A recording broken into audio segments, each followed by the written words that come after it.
PTI इस मरतबा इस्लामाबाद आने की बजाय पूरे मुल्क में एहतजाज शुरू करने जा रही है। आपको लगता है कि इस मरतबा ये एहतजाजी तहरीक हुकूमत के लिए चैलेंज साबित होगी?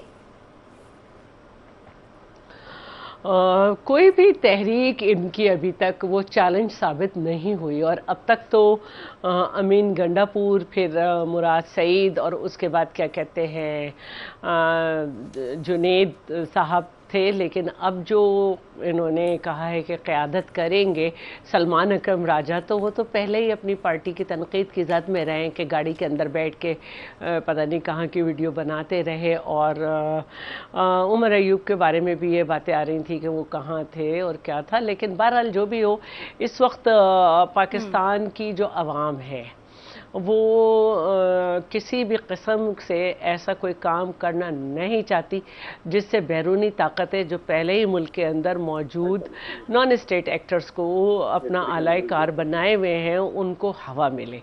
तो इनकी कोई भी तहरीक पहले कामयाब नहीं हुई थी और ये तो बिल्कुल भी नहीं होगी, आपस में ही मसाइल आ जाएंगे। अच्छा, ठीक है। अजहर सदीक साहब रहनुमा पीटीआई और माहिर कानून भी है, उन्होंने भी हमें ज्वाइन कर लिया है। बहुत शुक्रिया अजहर सदीक साहब। आप ही की जानिब बढ़ती हूँ। मानी पीटीआई ने पैट्रन इन चीफ का ओहदा संभाला है, आपसे पूछना चाहूंगी ओहदा क्यों लिया है? क्या इसके पार्टी से मुतालिक लीगल असरात होंगे इसलिए ओहदा लिया गया है? और इसके साथ साथ एहतजाज की तैयारी क्या आप लोगों की जानिब से मुकम्मल हो चुकी है, क्योंकि अब इस तहरीक को पैट्रन इन चीफ खुद लीड भी कर रहे हैं? बहुत शुक्रिया जी। दो तीन चीजें जरा समझनी बहुत जरूरी है। पहली तो बात है, हमारी कोई जाती लड़ाई नहीं है। हम जो वोट को इज्जतों का नारा जो जुल्फकार अली भुट्टो साहब ने, मोहतरमा बेनजीर भुट्टो ने जमहूरियत के लिए कुर्बानियां दी हैं, हम चाहते हैं इस मुल्क में वो जमहूरियत बहाल हो जाए। मगर दुख और अफसोस का मकाम है कि पिछले 2.5-3 सालों में जमहूरियत नाम की चिड़िया पता नहीं कौन सी, मैं नहीं कहता, आप सर्च करें, इंटरनेशनल मीडिया बताएगा, पूरी दुनिया आपको बताएगी। यही कहा जा रहा है कि जनाब हमारे साथ बड़ी ज्यादती हुई, नून लीग ने कहा, पीपल्स पार्टी ने कहा। और फिर ना तो हम हुकूमत में इस वक्त थे, ना हमें पता है क्या हुआ है। नैब किनके कंट्रोल में था, अब तो कोई डाउट रह नहीं जाना चाहिए। अब आंखें बंद कर ले, अगर हमें समझ आ गई अब कि ये सारा जो सिस्टम सारा चला रहा है, नैब कौन चला रहा है या बाकी इदारे सारे कौन चला रहे हैं, अगर समझ किसी को नहीं आई तो हमसे सीख लिया, हम बता देते हैं। वैसे तो हर एक को पता है, पता बूटा बूटा हाल हमारा जाने है, जाने न जाने, भूल ना जाने, बात तो सारा जाने हैं। हम अब चाह क्या रहे हैं? हमारा सीधी सी बात है भाई, यहाँ सिविल लिबर्टीज की बात हो रही है। क्या चाहते हैं आप? यानी क्या नजरबंदी के ऑर्डर जारी हो जो हजारों तादाद में है? क्या किया किसी बंदे ने? 144 का निफाज हो जाए, PNIL से इसका ताल्लुक कोई नहीं है, वो सिर्फ ह्यूमन ट्रैफिकिंग रोकने के लिए की थी। 50,000 में से सिर्फ 200 है ह्यूमन ट्रैफिकिंग के, बाकी सारे के सारे जो है वो जिसको दिल चाहता है PNIL लिस्ट में डालने, जो घरों से लोगों को उठाना, ये सारा कुछ रिकॉर्ड के। आंखें बंद कर ले, अलग बात है, अपने दिल पे हाथ रख के कसम खाकर बताएं कि खुदा के जो कुछ हो रहा है ये जुल्म हो रहा है।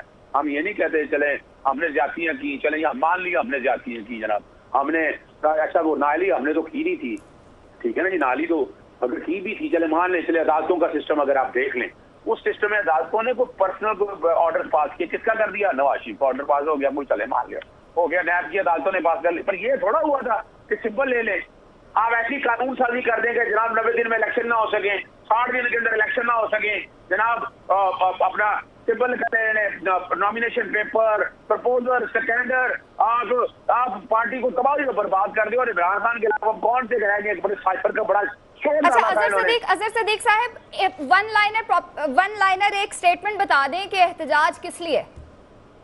एहतजाज बड़ी सीधी बात, इस मुल्क में ये जो रौनियत चल रही है, इस मुल्क में जो सफाकियत चल रही है, इस मुल्क में जो पॉलिटिकल विक्टिमाइजेशन चल रही है, इस मुल्क में जो नैब और बाकी इदारे कुछ 3.5 साल में करप्शन अगर नजर आया, फाइबर का केस तबाह बर्बाद, इद्दत का केस तबाह बर्बाद, बाकी तोशाखाना के सारे केसेस देख लें, खुदारा सच्ची बात में तुम्हारा बताए ना, कौन सा ऐसा केस है तो करप्शन का? क्या बातें बड़ी होती 190 मिलियन पाउंड, और कौन सा भाई पैसा हमारा पाकिस्तान के अंदर मौजूद है? अच्छा, बातें होती रही तोशाखाना। चलिए इस पे मौक़िफ़ ले लेते हैं उज़्मा कारदार साहिबा का भी। अजहर सदीक साहब, उज़्मा कारदार साहिबा का भी मौक़िफ़ ले लेते हैं। उज़्मा साहिबा, पीटीआई हुकूमत मुखालिफ तहरीक चलाने वाली है और इस बार ये तहरीक पूरे मुल्क में चलाने की तैयारी कर रही है, तो हुकूमत का इस एहतजाज के हवाले से लाहेअमल क्या है? बिस्मिल्लाहिर्रहमानिर्रहीम। बहुत शुक्रिया हुदा, आपने मुझे इनवाइट किया। हम इनको वेलकम करेंगे, जरूर आए, जरूर अपना एहतजाज रिकॉर्ड कराएं। वैसे 100 दफा तो ये पहले निकल चुके हैं एहतजाज रिकॉर्ड कराने, वो हर दफा इनको मुंह की खानी पड़ती है, हर दफा ये नाकाम होके तो इनके लीडरान भी भाग जाते हैं, कारकुनान को अल्लाह के आसरे पे छोड़ के। आप देख ही लिया है कि 24 नवंबर 26 नवंबर को क्या हुआ, उससे पहले क्या हुआ। और इनको जो ट्रैक रिकॉर्ड है वो भी आपने देख लिया है कि किस तरीके से इनको जलाओ, घेराओ और मारपीट की तरफ डंडे बरदार ये लेके निकलते हैं। तो बहरहाल आ जाएं, जरूर आ जाएं। हम तो बिल्कुल मुतमईन हैं, क्योंकि हम एक जमहूरी जमात है। अगर ये पीसफुल तरीके से आना चाहते हैं तो सौ बिस्मिल्लाह, लेकिन अगर इन्होंने इंतशार फैलाना है, लोगों की जिंदगी में डिस्टर्बेंस लानी है, तो फिर तो जो रियासत है और हुकूमत जो है वो इसकी हरगिज इजाजत नहीं दे सकती है, क्योंकि हर एक के उतने ही हकूक हैं जितने इनके हैं। अच्छा उस्मा साहिबा, पीटीआई की जानिब से एलिगेशंस भी लग रही है कि हुकूमत की जानिब से बहुत से हमारे 52 से 55 अरकान को उठाने की मंसूबाबंदी भी की जा रही है। ये एलिगेशन भी है हुकूमत पे, पीटीआई की जानिब से। देखिए, बात सारी ये है कि ये सोशल मीडिया की पार्टी है। अब ये सोशल मीडिया में एक दफा फिर उबाल आएगा, हर 2 मिनट के बाद कोई उबाल आता है, कोई फेक न्यूज आती है, कोई प्रोपोगेंडा, इसी पे ये चलते हैं। इनके पास और तंजीम तो है कोई नहीं, ना कोई इनके लिए अब निकलता है, क्योंकि सबने देख लिया कि इन्होंने सवाए बर्बादी के अपने बच्चों की जो जिंदगियां इन्होंने लोगों की बर्बाद की हैं वो सबके सामने है। तो अब कोई इनकी पजीराई नहीं है किसी किस्म की भी, सवाए रोने के, धोने के। अब रह क्या गया है? या एनआरओ इनको चाहिए? अब मतलब ये बता, आपने बड़ा अच्छा इनसे सवाल पूछा था, पहले ये तो बता दें किस मकसद के लिए निकल रहे हैं। देखिए, इनके 100 से ज्यादा एमएनए बैठे हुए हैं, इनकी हुकूमत है उसमें केपी में, पंजाब में 100 से ज्यादा है। भाई, आप एक फाल ऑपोजिशन का किरदार अदा करें, आपके पास प्लेटफॉर्म है, आप लोगों की इश्यूज पे बात करें। आपने देना है तो हुकूमत को टफ टाइम पार्लियामेंट में दें। ये क्या है कि आप सड़कों पे निकले? इतनी बड़ी जंग हमने जीती है, ठीक है। अब इस वक्त पूरी दुनिया में हमने अपना लोहा मनवाया, अब हमने मईशत में भी अपना लोहा मनवाना है। अब सारी अपनी तवज्जो, सारी अपनी एनर्जीज जो है मईशत की बहाली में लगाएं, ताकि और पाकिस्तान का कद बढ़े। ये क्या हर वक्त जनाब हम सड़कों पे निकल रहे हैं? आपको मिलना क्या है? आपका कोई चूरन नहीं बिकना सड़कों पे। अब अगर आपने जो पहले आपका ट्रैक रिकॉर्ड है, अगर आपने वही कहानी करनी है, तो फिर वो तो उसका तो आपको खमियाजा भुगतना पड़ेगा। सो इसलिए मेरे इनको बड़ा एक सिंसियर मशवरा है, रोने पीटने की बजाय ये पार्लियामेंट में आए, वहां पे आवाज उठाए। अब ये देखे ना, फाफन की रिपोर्ट भी आ गई है, वहां भी इनका मामला चौपट हो गया। फाफन ने कहा कोई सिस्टमैटिक धांधली कहीं हमें नजर नहीं आई, और बाय एंड लार्ज ये फ्री एंड फेयर इलेक्शन था। तो अब ये कोई और स्क्रिप्ट राइटर ढूंढे हैं। लोग बोर हो गए हैं, लोग तंग हो गए हैं, कानों को हाथ लगा रहे हैं कि खुदा के लिए पाकिस्तान को आगे बढ़ने दो। अच्छा उस्मा साहिबा, समड़ियाल इलेक्शन की बात कर लेते हैं। एहतजाज की तो बात हो गई, इस पे मजीद भी गुफ्तगू करेंगे। पीपल्स पार्टी भी समड़ियाल इलेक्शन के हवाले से धांधली के इल्जामात लगा रही है और हुकूमत से नाला नजर आ रही है। देखिए, वो हमारे इत्तेहादी हैं और हम अपने इत्तेहादियों को अपने साथ लेके चलने में बिलीव करते हैं। अभी भी बिलावल भुट्टो साहब जो हैं वो लीड कर रहे हैं डेलीगेशन इंटरनेशनली। जाहिर है वो हम हुकूमत को रिप्रेजेंट कर रहे हैं, तो हम तो इकट्ठे चल रहे हैं। अब समड़ियाल में जो इनके कैंडिडेट थे, गालिबन उनको 2024 में शायद 3000 वोट पड़े थे। अब अगर उन्होंने अपने यूनियन काउंसिल में उनको 6 तक पड़ गए तो हम तो खुश हैं, हम उनको सपोर्ट करेंगे। क्या पता 2024 में भी यही तो कहा जा रहा है कि 2024 में भी नून लीग ने धांधली की थी। देखिए, अब और कोशिश करें, शायद अगले इलेक्शन में 7-8 हजार तक पहुंच जाएंगे वो। अब ये तो उनका वो वोट बैंक अगर पंजाब में कहीं नजर नहीं आ रहा, तो इसमें नून लीग बेचारी क्या करे। आप अपने जो है लोगों के साथ राब्ते कायम करें, कोशिश करें कि आपको और लोग वोट डालें पंजाब में। फिलहाल तो मुझे या किसी और को भी कहीं नजर नहीं आ रहा, क्योंकि आप देख लें डिफरेंस ऑफ वोट्स कितना है इनमें और हमारे में और पीटीआई में, तो उससे आपको वैसी पिक्चर वाज़ेह हो जाएगी। ठीक है उस्मा साहिबा, हमारे साथ ही रहेगा मेजर जनरल राय ज़ाहिर महमूद साहब। मैं आपसे ये सवाल करना चाहती हूँ कि मौजूदा जो भी सूरत हाल है पाकिस्तान की, क्या मुल्क किसी एहतजाज या तहरीक का मुतहम्मिल हो सकता है इस टाइम? आपको क्या लगता है? जी बिस्मिल्लाहिर्रहमानिर्रहीम। Huda, thank you very much for the invite. और मेरी तरफ से शैला साहिबा को, उज़मा साहिबा को और तहरीक इंसाफ के अजहर सदीक साहब को बहुत बहुत सलाम जी। देखिए, इस वक्त Pakistan is under serious crisis in a way कि हमारे we are in the war जी, वॉर चल रही है। और पॉलिटिकल जो स्ट्रगल्स हैं, पॉलिटिकल जो डेमोक्रेसी की जो डेमोक्रेटिक मूवमेंट्स हैं या चीज़ें हैं, मैं तो कभी उस पर I would not like to comment कि वो क्या है, गलत है, सही है। अनफॉर्चुनेटली हमारी डेमोक्रेसी इतनी स्ट्रांग अभी तक नहीं हो पाई कि हम इन क्राइसिस में इन चीज़ों को अभी तक कोई मैनेजमेंट और कॉन्फ्लिक्ट और फ्रिक्शन में ही रह रहे हैं जी।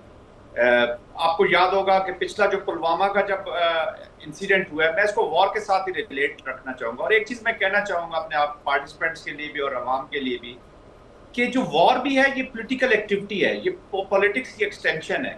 ये कोई सेपरेट चीज़ नहीं है कि हम इसको वॉर को अलग रखें और पॉलिटिक्स को अलग रखते हैं, इनका जोड़ ज़रूर है। तो ऑफ कोर्स जब डेमोक्रेसी स्ट्रांग होगी, पॉलिटिकल लीडर्स जो हैं हमारे, जब गवर्नमेंट पे जब आप आते हैं, तो उसके जो power is not the important thing, most important thing कि आप उस रिस्पॉन्सिबिलिटी को कैसे निभाते हैं। तो मैं जैसे कह रहा था कि पुलवामा जब हुआ तो तब पाकिस्तान तहरीक इंसाफ की हुकूमत थी, ये पाकिस्तान मुस्लिम लीग, पीपल्स पार्टी, ये लोग अपोजिशन में थे। अब इनकी हुकूमत है, वो लोग अपोजिशन में है। हिंदुत्व का माइंडसेट है, प्रोट्रैक्टेड रहेगा, प्रोलॉन्ग रहेगा, इसकी एप्लीकेशन होनी है। वॉर इज ऑलरेडी ऑन जी, बलूचिस्तान में हो रही है, खैबर पख्तूनख्वा में हो रही है। पख्तूनख्वा में, खैबर पख्तूनख्वा में पाकिस्तान तहरीक इंसाफ की हुकूमत है। बलूचिस्तान जहाँ पे सबसे ज्यादा शोरिश है, वहां पर पाकिस्तान पीपल्स पार्टी और उनके कोलिशन बैठी है।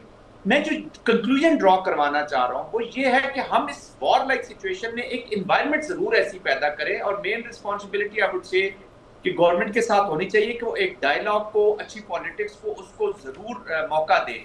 एहतजाज वालों को मैं जरूर कहूंगा कि this is not the time, क्योंकि वहां पे तकरीरें होंगी, बातें होंगी, और फिर पॉलिटिकल माइलेज लेने के लिए कुछ ऐसी बातें होंगी जो तल्ख होंगी, और फिर हम वो फ्रिक्शन और उसी तरफ चले जाएंगे।